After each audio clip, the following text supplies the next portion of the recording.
Pales under the golden sun, the stars betwixt. Heavy black clouds hung over the skies of Alexandria. The people's faces were a mirror of the somber heavens, and for a moment, it seemed as if the entire kingdom had been swallowed by endless night. Amidst this solemn vigil, the royal knights' second-in-command ZELENIA triangle regarded the mourners with an uncovered eye. Each in the procession held a white flower, its petals shimmering faintly in the gloom, threads of light weaving a path through shadow. Yet all knew there would be no hope at Trail's end. The castle air was thick, with a heady scent of flowers and a chorus of sorrowful voices. In the cold throne room, the people of Alexandria gathered before a coffin that held Queen Sphene Alexandros XIV, now in eternal repose. A ruler who had loved her people dearly, and been dearly loved in return. This was her royal funeral, and the kingdom had only just begun to grieve. "Whatever shall we do without her majesty?" muttered a broad-shouldered man clad in iron armor, his voice uncharacteristically frail. ZELENIA let out a long sigh, holding down her chestnut hair against the tugging of the damp wind. "We safeguard the people she so dearly loved. Such is our duty. You must remember that, Lord Captain."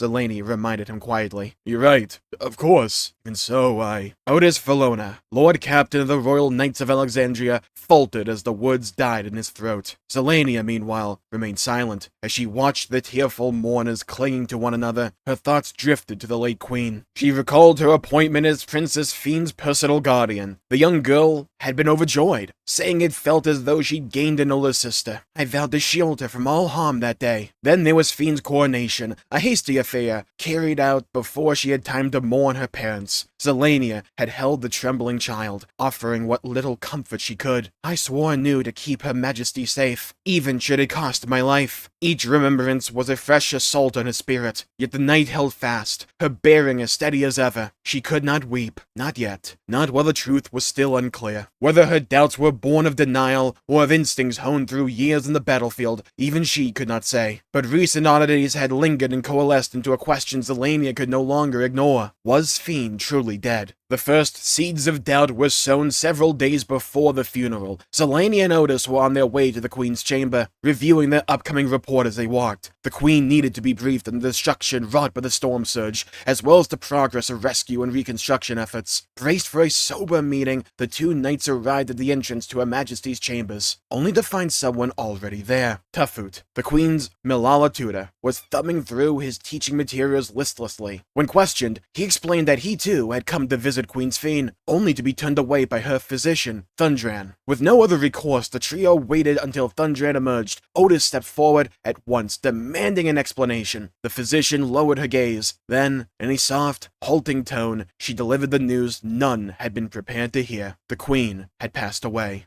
"What?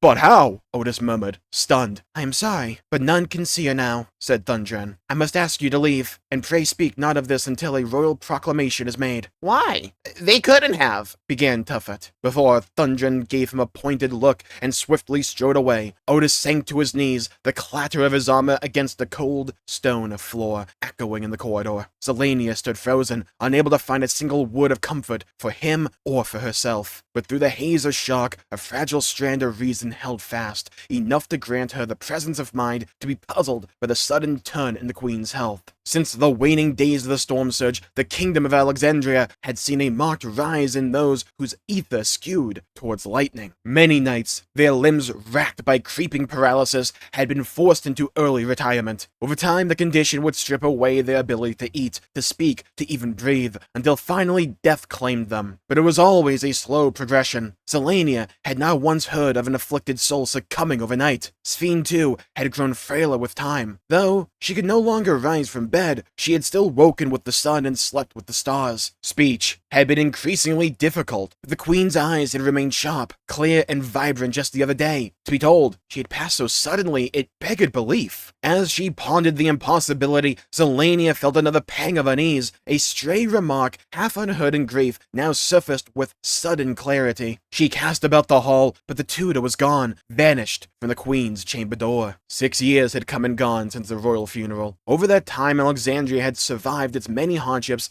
thanks to the increasingly influential influential Preservation, a technological development institute. The Royal Knights were busier than ever, and ZELENIA was no exception. Caught up in the restless demands of her daily duties, yet the doubts she had buried for years had returned to the forefront of her mind. Following Sphene's passing, Tuffet had dedicated himself to Preservation's work. ZELENIA made formal requests for an audience many times, all of which were seemingly ignored. But when a rumor reached her that the erstwhile tutor was visiting Alexandria, she seized the opportunity to catch him at the railway station. "You will ignore me no longer, Tuffet. I have but one question, and I have waited years to ask it." The Malala, who had only just hopped down from his carriage, whirled about with wide eyes. "ZELENIA, what? What are you doing here?" The knight stepped closer and continued in a steel whisper. "When we learned of the Queen's death, you said they couldn't have. Who did you mean by they?" "Please," he begged. "the path you walk is fraught with thorns." But ZELENIA's gaze was unwavering. Tuffet sighed in resignation. "My homeland lacks the knowledge to build barriers to keep lightning ether at bay. I believe that by bringing back such technology, I could save my people. So, I made a proposal, a means to at best delay the inevitable, perhaps. But I never imagined how they might twist my intentions.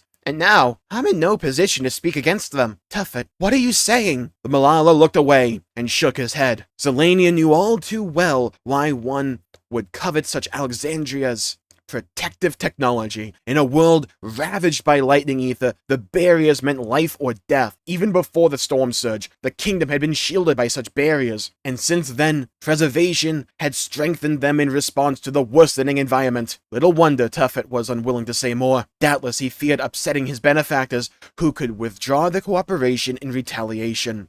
Ostensibly, the organization had ever worked only with the people's best interests at heart, and while ZELENIA was loath to suspect them of wrongdoing, Tuffet's cryptic statements hinted at a darker truth. Yet this grim possibility was not wholly unwelcome, for if Preservation was indeed involved, then ZELENIA was closer to an answer to the question which had long plagued her. "Trano, my home, lies outside Alexandria's domain. Yet the Royal Knights came to our rescue when disaster struck. For their selfless bravery, I am eternally grateful, and that is precisely why I must implore you once more. Let it go, ZELENIA." With that parting plea, Tuffet left her in the station behind. ZELENIA watched him go until his small form disappeared from sight. If her intuition was correct, she had no choice but to pursue Preservation. At the same time, she knew Tuffet was right. The organization would make for a dangerous foe, especially while they enjoyed the favor of the people. She could rely upon no one else, not even Otis, and so ZELENIA, undaunted and unafraid, resolved to seek the truth, and her queen alone. For 5 years, the knight had searched in secret.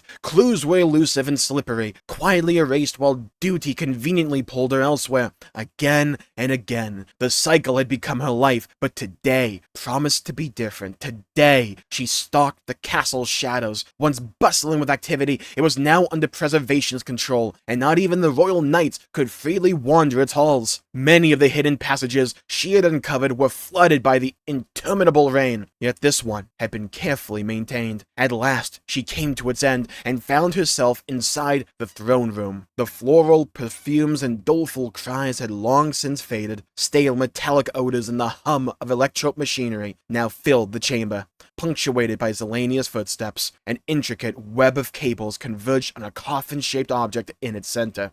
ZELENIA approached and peered inside. There lay Sphene, her youthful face unmarred by the passage of time. "My queen!" Her trembling fingertips came to rest upon the enclosure. A storm of joy and fear and apprehension roiled within her. Through sheer force of will, ZELENIA calmed this tempest and turned her attention toward the machine before her. These circuits, could they be converting lightning aspected ether to ice? Are they keeping her alive through cold-induced stasis? "A means to at best to delay the inevitable," she whispered. Struck by the epiphany, ZELENIA could shut down the device and bring Sphene back, but without a cure for Levin's sickness, her death would be assured. ZELENIA stiffened, acutely aware of her surroundings once more. How did you let yourself get cornered? Wheeling about, her hand drifting to the hilt of her sword, by reflex, she was met with a Preservation engineer, flanked by 2 autonomous sentries. The engineer she recognized as Thundran, Sphene's former physician. The trap is sprung. Just as she had grown weary of their endless game, so too had they. Was it you who left the breadcrumbs for me to follow, or your master? Ere we finish this, indulge me 2 questions. Was this Her Majesty's wish? Asked ZELENIA. A strange thing to ask. The Queen was in no condition to speak. What need was there to seek her consent? Thundred replied. The corner of ZELENIA's mouth twitched as she bit back a snarl.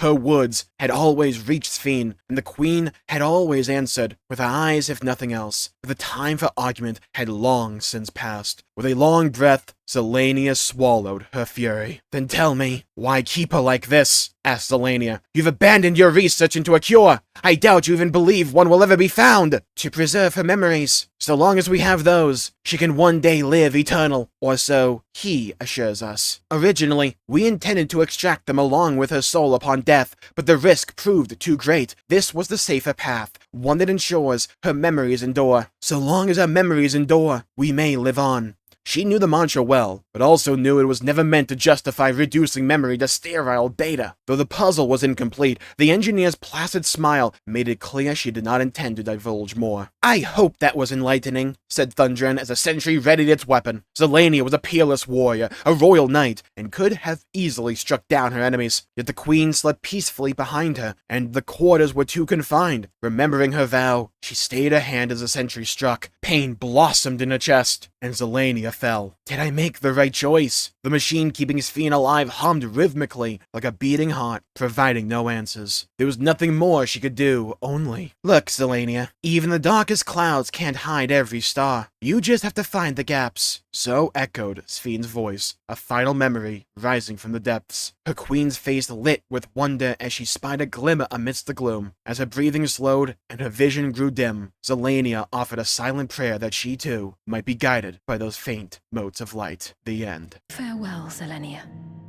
And that was the short story, The Stars Betwixt. I'll leave a link in the description down below to the short story itself if you wish to read it on your own. However, I think it's a rather well-written little short story that we got for a character that was largely hinted at that we didn't get too much for in the base game. We had the fight against the Endless version of ZELENIA, but we haven't actually seen her character in the game itself, but we've seen the ramifications of her fate on Sphene. And I think it's rather interesting to have a short story at this point in the narrative about ZELENIA herself. Especially since I believe this kind of confirms a few elements of the story that weren't made explicitly clear in the patches. Namely, how they kept Sphene alive for so long, and that's by turning the lightning aspected ether into another element, that being ice here. Basically, they put her into cold storage, or into cryosleep as if she was Master Chief. But it's another reference and another example of this overall cold theme they're going with. At the end of patch 7.3, we had them name drop this group called Winterer. There's an Ascian that we're almost certain is Pashtero, but we don't know for certain yet. But we also know that Calyx is associated with the group Winterer. And especially near the end of 7.3, they kept making little references to cold imagery, to ice, stuff like that. And we're having that happen here again, but way more concrete in the story, with the way they preserved Sphene being by turning that lightning aspected ether that we know the ninth was so filled with into another element, that being ice. This also goes to show that with the technology Alexandria has, or at least that preservation has, you can convert ether from one element to the other.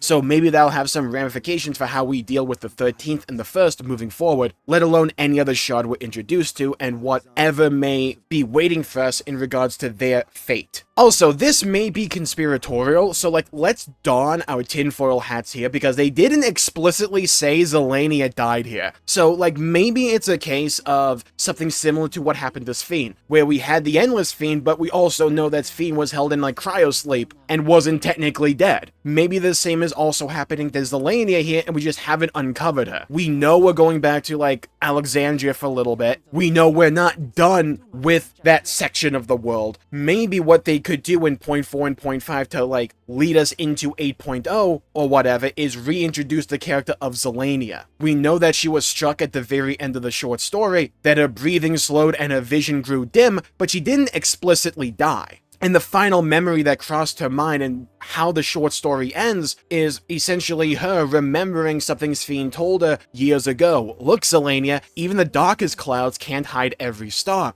You just have to find the gaps. That really does kind of feel to me as if they're trying to hint at the fact that ZELENIA is not technically dead. So it wouldn't surprise me in the slightest if they go with something like that for point 4 and point 5. Yoshi P did say that, hey, point 4 is going to be a little bit more slow, but point 5 is going to be, to paraphrase here, like far more like fast-paced and hectic. So maybe it's like a reveal at the end of point 4 that ZELENIA is alive, like how at the end of point 1 we had that tease that Sphene might be alive, and it wasn't fully confirmed until like point 2. Maybe it's something like that at the end of point 4 going into point 5. Like, yeah, it's a short story, but it is rather intriguing to me that they chose to dedicate one of at least the 4 short stories they're doing on ZELENIA at the very end of it all. That's a very interesting decision to go with. And yeah, it's a side story. It could just be to explore that part of the time that we didn't really go into too much detail in the main game and give it a bit more structure for those that care about that kind of stuff. It's possible, don't get me wrong, but if this is leading to something, I'm kind of for it. Thundran also makes it a point that you can't extract memories from a living being. We know that can happen because that's what happened to Sphene, but he lays it out here as well near the end of the short story. To preserve her memories, so long as we have those, she can one day live eternal, or so he assures us, probably talking about Calyx. Originally, we intended to extract them along with her soul upon death, but the risk proved too great. This was the safer path, one that ensures her memories endure. So he even says there, Thundran, he says it is safer to do this to a living patient rather than wait for their death.